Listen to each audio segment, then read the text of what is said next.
السلام عليكم. مباراة ريال مدريد وليفربول في دوري أبطال أوروبا 2023 هنتعرف على موعد المباراة والقنوات الناقلة والتوقيت. بس قبل ما يبدأ يا شباب زي ما احنا متعودين ما تنسوش الصلاة للنبي عليها أفضل الصلاة والسلام، ولايك للفيديو واشتراك لأول مرة تشوفنا. وبس كده يلا بينا على التفاصيل.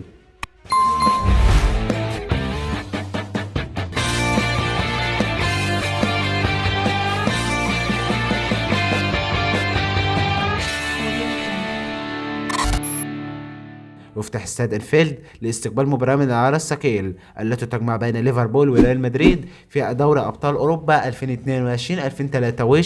وسوف تنقل المباراة على قناة بين سبورتنج بريميوم 1، هي القناة الحاصلة على حقوق التابعين. سوف تنطلق سفرية بداية المباراة في تمام الساعة 9 مساء بتوقيت تونس والجزائر والمغرب، 10 مساء بتوقيت مصر وليبيا والسودان، 11 مساء بتوقيت السعودية وقطر والعراق وسوريا وفلسطين واليمن والكويت، 12 مساء بتوقيت الامارات وعمان. والمباراة هتكون يوم الثلاثاء الموافق 21/2/2023. وبس كده يا شباب نكون اتعرفنا على موعد المباراة والقنوات النقلة والتوقيت. كل التماني لكلا الفريقين. لو انت استفدت من الفيديو النهارده ما تبخلش عليها باللايك والاشتراك في القناة. كان معاكم محمود محمد صاحب قناة محمود سبورت. اشوفكم في فيديو جديد.